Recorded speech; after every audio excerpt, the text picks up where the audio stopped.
Chers amis abonnés, bonjour, ravi de vous retrouver après cette petite période de silence. J'espère que vous allez bien, nous sommes aujourd'hui le dimanche 2 novembre. Alors aujourd'hui je vous retrouve pour faire un petit point d'astrologie mondiale et je vais surtout m'appuyer sur le thème de la Chine que vous avez actuellement sous votre regard. Alors la Chine, j'en ai déjà parlé par le passé.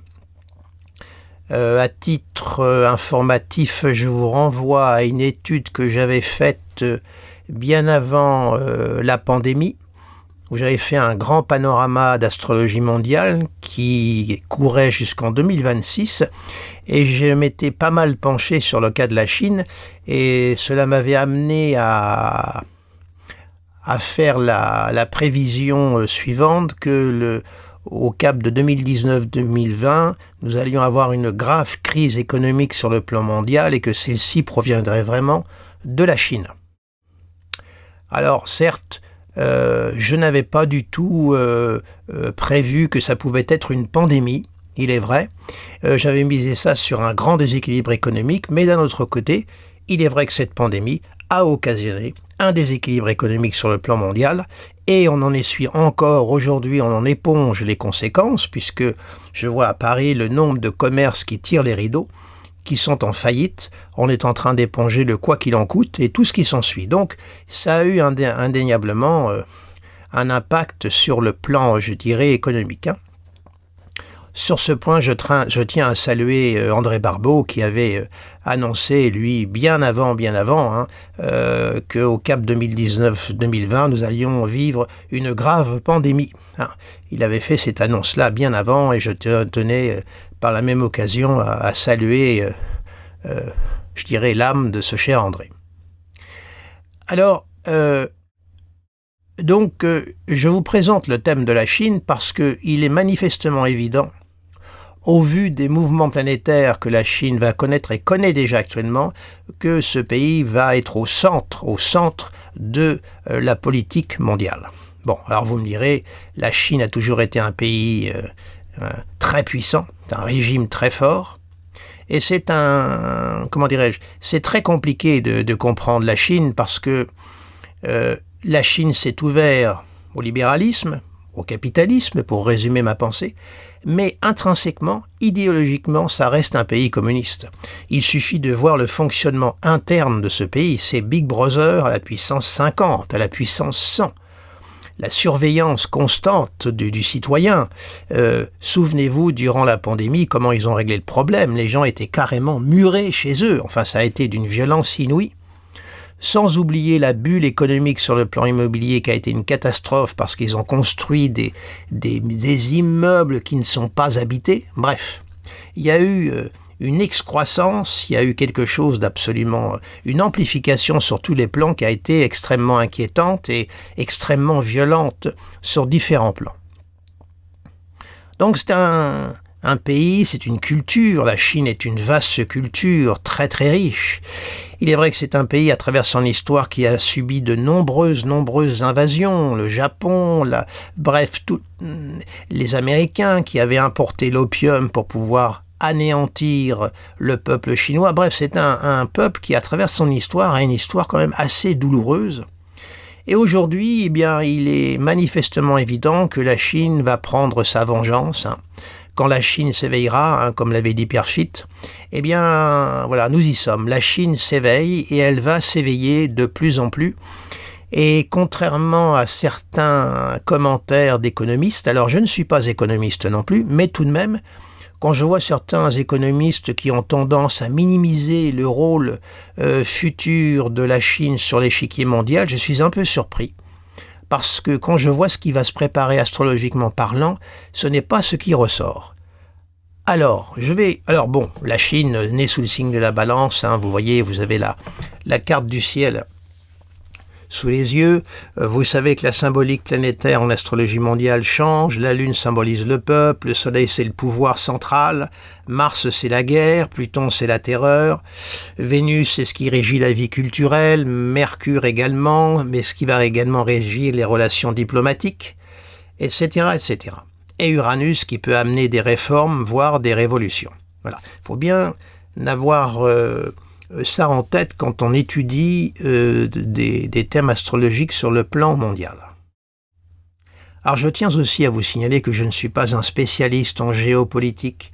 La géopolitique, c'est extrêmement complexe, c'est passionnant, mais très très complexe. Et puis le monde s'est complexifié, c'est pour ça que maintenant faire de l'astrologie mondiale devient très très complexe. Il faudrait pratiquement que les astrologues travaillent de concert avec des géopoliticiens, et faire rencontrer la symbolique avec le terrain.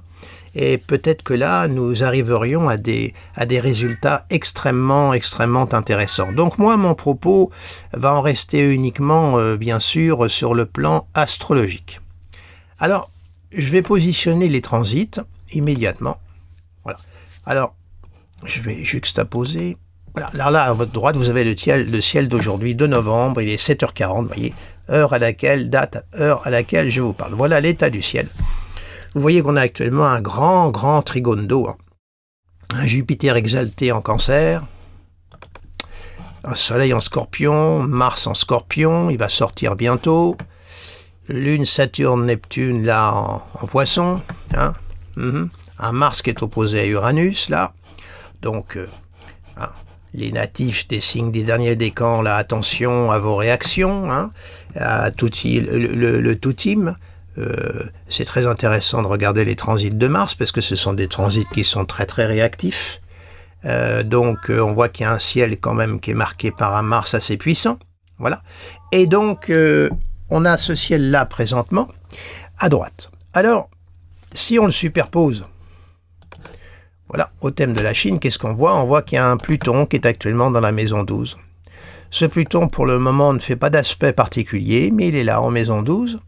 Et c'est un Pluton qui part quand même de la maison 7. Vous voyez que la Chine est née sous la conjonction Mars-Pluton en 7, au carré de Vénus. C'est pas forcément la configuration qui marque la diplomatie. C'est une Vénus qui est en plus en exil.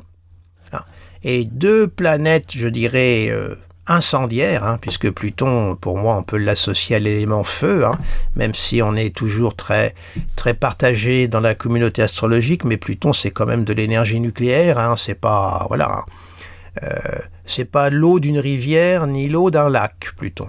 C'est du feu, ça crame à l'intérieur. Et puis Mars à côté, on n'en parle pas. On sait que c'est une planète de feu, une planète de guerre, d'action. Donc, la Chine est marquée par cette conjonction en maison 7, c'est-à-dire qu'elle se projette toujours de ce type-là sur les autres. Donc la Chine aussi n'entend que les rapports de force. Voilà. Et Pluton, donc, chargé des valeurs de Mars, arrive dans la 12. Et Uranus, quant à lui, 0 degré, là, vous voyez, des Gémeaux, il est rentré dans la maison 4 de la Chine. Le fond du ciel. Le fond du ciel, vous savez, ça marque les racines, ça marque le peuple, la terre-mère, et on a un Uranus à l'intérieur. Uranus qui est le maître de l'ascendant du thème de la Chine. Alors c'est le simple constat.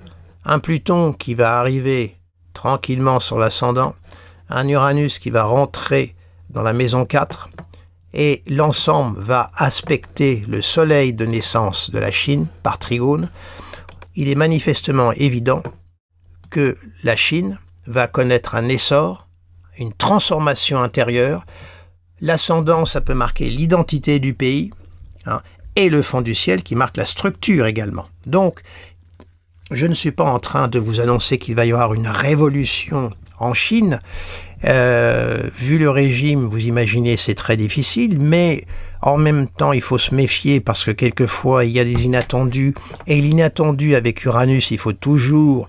J'allais vous dire qu'il faut se préparer à l'inattendu, c'est quand même un paradoxe. Mais tout au moins, Uranus amène quelquefois des événements auxquels on ne s'attendait pas, que personne n'avait prévenu, d'où la valeur prométhéenne qu'on l'en prête à Uranus. Et il va être là, et il va aspecter le soleil natal. Et Pluton également. Donc il y a à la fois une transformation intérieure et une transformation extérieure, une transformation ésotérique et une transformation exotérique par Uranus. Tout ça vers un soleil en maison 8. Alors la maison 8 est une maison qui est liée aussi à l'argent, la plutocratie, le pouvoir, comme disait Napoléon, le sexe et l'argent, c'est ce qui mène le monde. Ce sont les valeurs de la maison 8. Alors, c'est une vision bien réductrice, mais au fond, quand on regarde comment évolue le monde, vous savez, il n'avait pas tout à fait tort, Napoléon. Donc, on a là cette conjugaison. Et actuellement, eh bien, force est de reconnaître que la Chine est quand même dans un moment d'essor assez important, parce qu'on voit ce qui se passe actuellement sur l'échiquier mondial, hein, et vous voyez par exemple, voilà, dernièrement, là, la Chine voulait suspendre, confirme suspendre pendant 1 an les restrictions à l'exportation pour les terres rares. Évidemment, Donald Trump a été obligé de revoir sa stratégie et de ramener les taxes douanières de 20% à 10%, parce que suspendre pendant 1 an la restriction, je voulais dire que la Chine voulait stopper, et évidemment Trump a été obligé de virer Kazakh, puisque Trump, avec sa conjonction Soleil-Uranus en Gémeaux, vous savez, un jour il est Castor, un jour il est Pollux. Voilà, ce qui fait que le personnage est absolument imprévisible. On a là un cas d'école de la primarité tempéramentale avec une dynamique uranienne dans un signe mutable double qu'est le signe des Gémeaux. On a vraiment un cas d'école. Eh bien, donc, Donald Trump a été obligé de revoir sa stratégie et de baisser pavillon, et c'est la Chine qui l'a quand même emporté dans cette rencontre. Vous voyez de l'autre côté, là, par exemple ici, très intéressant, la Chine est-elle en train de dépasser les États-Unis, 10 points sur le grand décrochage, et vous voyez les points qui sont développés. Là, je vous les laisse comme ça, puisque si vous voulez les lire, vous pourrez les lire sur votre écran en stoppant le cours de la vidéo. Vous verrez que là, la Chine est en train quand même de prendre un décollage économique énorme et va forcément peser sur l'échiquier futur. Voilà, donc je vais virer ça, on n'a plus besoin, je reviens. Voilà, donc il y a quelque chose qui est en train de se tramer dans l'ombre. N'oubliez pas que la maison 12, c'est la maison de l'ombre.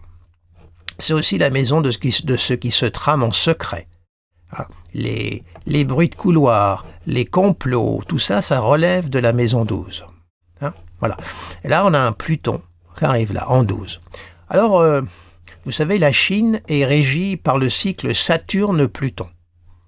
Retenez-le bien, le cycle de la Chine, c'est le cycle Saturne-Pluton. Donc la Chine sait cohabiter avec Pluton. Les États-Unis, on pourrait davantage parler d'Uranus. La Chine, c'est Pluton. Saturne-Pluton, ce sont 2 planètes sombres. Saturne, c'est le silence, et puis Pluton, c'est le mutisme. Il y a une différence entre le silence et le mutisme. Donc ça donne une grande force intérieure, Saturne-Pluton.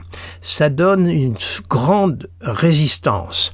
On pourrait dire que Saturne-Pluton, on pourrait pratiquement lui coller cette formulation d'André Breton, l'infracassable noyau de nuit. Ça veut dire ce que ça veut dire. Alors, on voit là les choses se mettre en place. On voit également que Neptune actuellement, vous voyez, est ici, et que Neptune va progressivement aussi arriver à l'opposition du Soleil, mais dès l'année prochaine, Saturne va arriver à l'opposition du Soleil de la Chine. Dès l'année prochaine, puisque comme vous le savez, le 20 février 2026, le cycle Saturne-Neptune se reproduira à 0 degré du Bélier, autrement dit dans l'orbe du Trigone au milieu du ciel de la Chine. Alors, vous savez que la Chine convoite Taïwan, et là, la rencontre qu'il y a eu entre Donald Trump et Xi Jinping, le président donc de la Chine, Taïwan n'a pas du tout été évoqué. On ne va pas aborder les sujets qui fâchent. Il y a eu un silence, un mutisme radio sur Taïwan, ce qui est plutôt inquiétant. Et on sait que donc la Chine convoite Taïwan. Alors je voulais vous montrer une période qu'il va falloir surveiller attentivement l'année prochaine.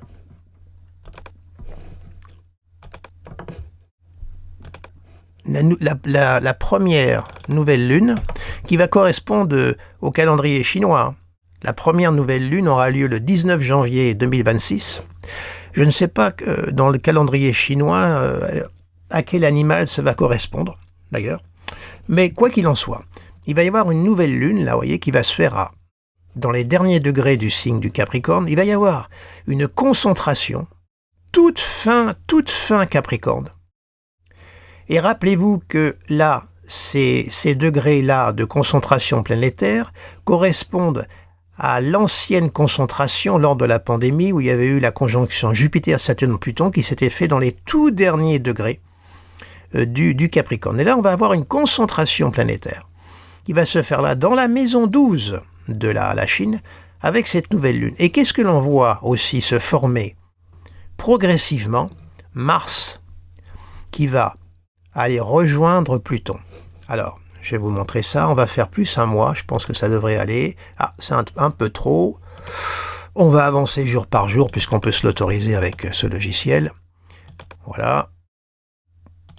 On va essayer de faire une conjonction exacte. On va l'amener à 3 degrés. Voilà, vous voyez. Donc, le 28 janvier 2026, c'est pas si loin. Hein, 28 janvier 2026. Hein, on aura une conjonction Mars-Pluton qui va répéter la conjonction Mars-Pluton du thème natal. Qu'est-ce que la Chine va ourdir, là, avec cette conjonction qui se forme? C'est Uranus qui va rentrer dans la maison 4. À partir du mois de mai, Uranus sera à 0 degré des Gémeaux et ira jusqu'à 5 degrés durant l'année, va former le trigone au Soleil. Je vais vous montrer ça puisque je peux me permettre d'avancer. Alors vous retenez le 28 janvier, on y reviendra. On va avancer. Et là, vous voyez, à compter du mois d'août, on a déjà l'amorce du trigone. À 2 degrés d'orbe, on a le trigone qui existe. Trigone ascendant qui est à 5 degrés. Et Pluton qui arrive en conjonction. Voilà. Donc, on est là, manifestement, dans une phase de grande transformation. Transformation intérieure, l'identité de la Chine, et bouleversement au niveau du fonctionnement interne du pays.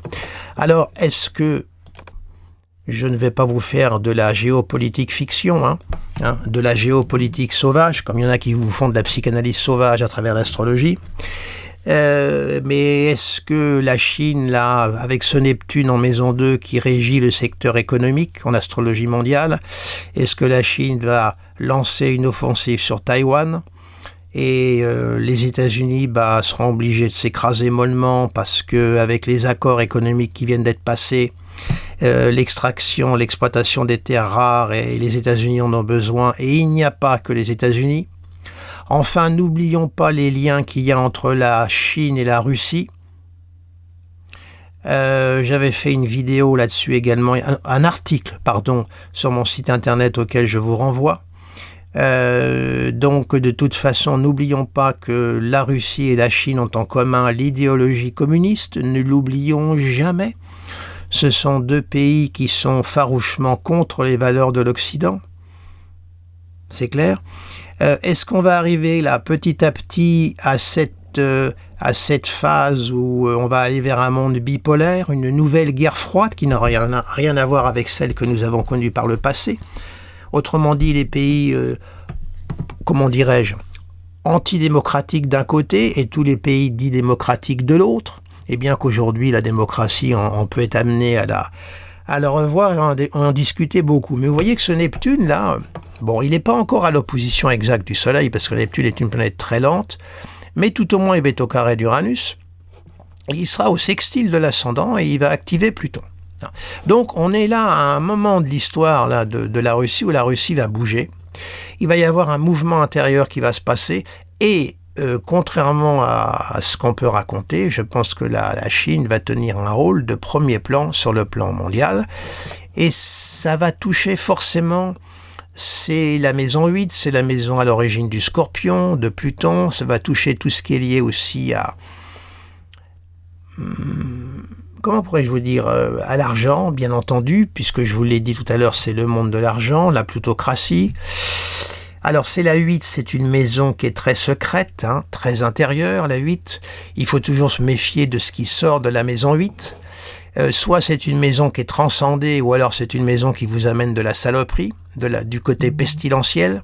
Tout dépend comment elle est vécue. Alors là, sur un plan d'astrologie mondiale, on voit que le secteur financier va être particulièrement concerné, puisque tout converge vers le Soleil.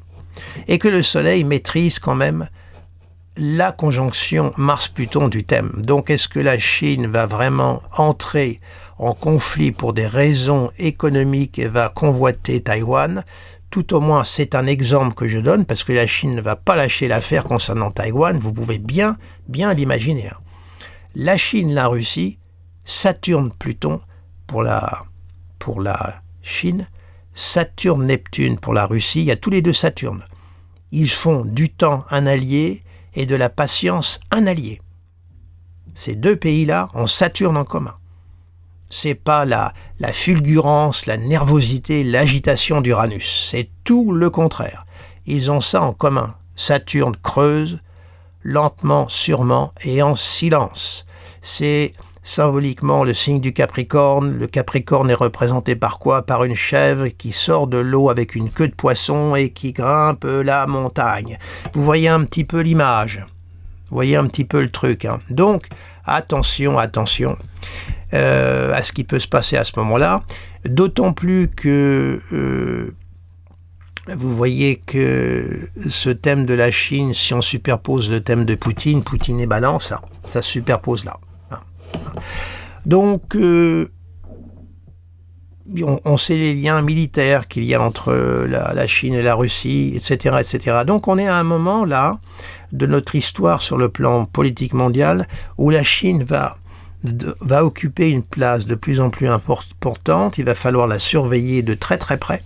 Vous voyez, à ce moment-là, vous voyez, en date du 28 août, Pluton sera aligné sur la lune natale de la Chine. Alors la Lune est maîtresse de la maison 6 et elle dispose d'Uranus, il est vrai, mais tout au moins, alors Pluton, lui, va arriver sur l'ascendant. Attendez, on va regarder parce que c'est important. Pas tout de suite, parce que vraiment, Pluton est très lent, mais vous savez, il va y arriver, il sera en 2027, vous voyez, un an plus tard, 28 janvier 2027, Uranus, il y aura même une conjonction, vous voyez, Soleil-Pluton. Attention aux conjonctions Soleil-Pluton, avec un Uranus au fond du ciel, au trigone de tout ça. Et Saturne, lui, qui sera opposé au Soleil. Phase de restriction, de réflexion. Là, on voit que le secteur financier va être particulièrement concerné. Alors, Saturne marquant la restriction, est-ce qu'il va y avoir un élément manquant dans le puzzle de la Chine et que la Chine va devoir prendre des mesures? Nous verrons.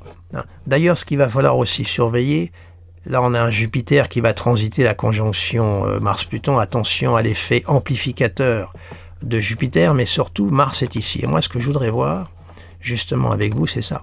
C'est que, voilà, Mars va, voilà, vous voyez, le 28 octobre 2026, Mars va transiter la conjonction. Donc, il faut suivre, de toute façon, impérativement, d'ailleurs, vous voyez, même, on va même carrément mettre l'opposition. Il faut impérativement suivre ce cycle-là, Mars-Pluton avec la Chine. Impératif. Vous savez que Poutine a le trigone Mars-Pluton dans son thème, et que Poutine est entré en guerre contre l'Ukraine au moment de la conjonction Mars-Pluton, et la Chine a la conjonction Mars-Pluton. Et là, il va y avoir l'opposition. Donc il va falloir suivre les cycles Mars-Pluton à venir, également ceux du Soleil. Vous voyez, le Soleil sera aligné. Ça sera évidemment, oui, le jour anniversaire, vous voyez, de la Chine, le 1er octobre. Vous voyez, voilà. Il va y avoir le Soleil et l'opposition Mars-Pluton.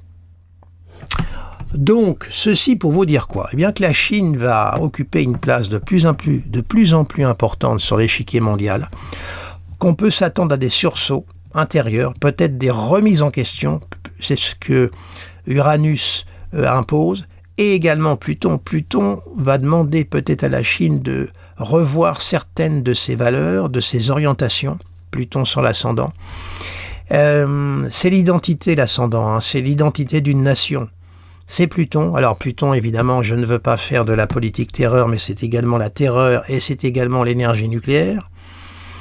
Donc, pour vous dire que là, l'année 2026, de toute façon, va marquer un cap important.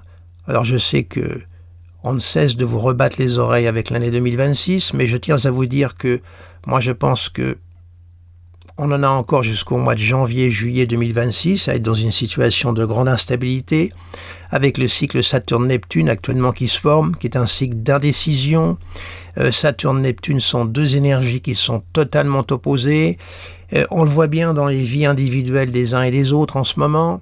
Il y a un flou qui rentre, qui s'installe. Rien ne peut se construire. Saturne, tout flotte. Bref, on est dans une grande période de flou, d'indécision. Je crois que actuellement nous sommes en train de vivre la fin d'un monde fini et qu'il y a quelque chose de neuf qui va jaillir. Alors maintenant, ce quelque chose de neuf, quelle nature va-t-il avoir? Moi, je pense que ça va pas être très très humain, contrairement à ce qu'on croit. Les futures configurations à venir n'ont rien d'empathique. Ça va être un monde d'efficacité, un monde de rapidité, de fulgurance, puisque d'énergie chtonienne actuellement dans laquelle nous sommes, Uranus rétrograde en Taureau, Saturne, Neptune sont en Poisson, nous passerons à des énergies ouraniennes, de l'air et du feu. Et donc il va y avoir un changement, je dirais, dans l'atmosphère collective, et une accélération. Alors cette accélération, il conviendra de la contrôler. Et avant de parvenir à la contrôler, ça peut conduire à des accidents. Une dernière chose, et je vais cesser là. Uranus va rentrer en Gémeaux au mois de mai. Je voulais vous faire une vidéo là-dessus, mais là je vais vous en parler, je vais en profiter. Vous avez entendu parler de la génération Z. La génération Z, c'est la jeunesse. Ce mouvement Génération Z a pris naissance au Sri Lanka et ensuite s'est étendu. Dernièrement, on a vu ce que ça a fait au Népal. Génération Z, ce sont les jeunes qui se mobilisent et qui descendent dans la rue. Or, tous les pouvoirs tels qu'ils sont redoutent de voir la jeunesse descendre dans les rues. Parce que sur la jeunesse, ils n'ont pas de prise. En plus, s'ils font une bavure qui tue un jeune, c'est la catastrophe. Tous les pouvoirs craignent ça. Génération Z au Népal. L'information en France a été très très peu diffusée comme par hasard. Les jeunes se sont mobilisés, sont descendus dans la rue pour dire stop à la corruption. Évidemment, à travers les réseaux sociaux, ils voyaient les fils de notables, les fils de ministres, de politiques se gaver. Et eux, là, faut voir le niveau de vie au Népal, la misère qu'il y a. Les jeunes se sont mobilisés et sont descendus dans la rue pour protester. Qu'est-ce que le pouvoir a trouvé d'intelligent à faire, puisque les jeunes s'organisaient et communiquaient à travers les réseaux sociaux, ils ont fermé les réseaux sociaux. Ce qui n'a fait qu'accentuer la colère des jeunes. Et là, devant la colère des jeunes, le pouvoir, qu'est-ce qu'il a trouvé à faire d'intelligent? Il a fait ouvrir le feu sur les jeunes. Donc il y a eu des morts. Et ça s'est terminé en renversement de régime, en bain de sang. Les ministres ont été tués. Non, mais ça a été terrible ce qui s'est passé. Terrible. Voilà ce qui se passe. Et c'est la génération Z. Ça fait tache d'huile. Ça se répand de plus en plus. Et ça, c'est Uranus dans le signe des Gémeaux à venir. Uranus étant la révolution et les Gémeaux le signe de la jeunesse et de l'adolescence. Alors, qu'est-ce qui peut se passer aussi? On ne sait jamais ce qui peut se passer ici. Vous savez, il y a une partie de la jeunesse aujourd'hui qui refuse en bloc tout ce système. Une jeunesse qui a un tout autre regard sur le monde. Et il faut s'attendre aussi à des surprises. Il ne faut pas croire que la jeunesse dort. Mais les politiques ne s'adressent pas aux jeunes. Et les jeunes, eux, voient bien que cette politique-là est morte, que ce système ne peut plus durer. Alors attention aussi, je pense que la jeunesse va avoir son mot à dire et son rôle à jouer dans les années à venir. Alors évidemment, il y aura du meilleur et du pire dans tout ça, mais de toute façon, les lignes vont bouger. Un Uranus en Gémeaux sous la maîtrise de Mercure, c'est du mouvement, c'est de l'inattendu, c'est de l'innovation intellectuelle. Bref, il va y avoir du neuf. Donc, ce monde-là actuellement que l'on essaye de préserver, il est mort. C'est clair. Il est mort, on veut à tout prix réanimer un cadavre. Voilà ma vision des choses. Voilà, écoutez, je vais stopper ici ce bafouillage astrologique sur la Chine. Voilà ce que je voulais vous dire. D'ailleurs, quand il y a eu la pandémie en 2020, 2019, toutes les planètes étaient concentrées sur le Jupiter de la Chine. Et ça l'a évidemment touché économiquement, mais ça ne l'a pas considérablement affaibli, puisque de toute façon, c'était quand même au sextile de Vénus. Alors, Vénus est quand même une planète faible en mondial, mais c'est la planète quand même qui maîtrise le Soleil, Mercure et Neptune, tout de même. Et Neptune étant la planète de la maison 2, secteur financier de la Chine, et également Mercure, l'axe de 8 étant en Poisson Vierge, et on voit les deux réunis dans la maison 8, du signe de la balance de la Chine. Et là, nous allons avoir un retour de nouveau. Donc, on peut s'attendre peut-être encore à un phénomène d'accélération de la Chine qui aura un retentissement sur le plan mondial. Voilà, eh bien écoutez, je vous remercie de votre attention. Je vous souhaite un agréable dimanche. N'hésitez pas à mettre un pouce à cette vidéo si elle vous a intéressé. N'hésitez pas non plus à la partager. Pour les nouveaux venus, inscrivez-vous à ma chaîne YouTube et inscrivez-vous également à mon site internet. Comme ça, vous serez prévenu de toutes les nouvelles mises à jour. Et sur ce, je vous dis à très très bientôt et merci de votre fidélité. Au revoir.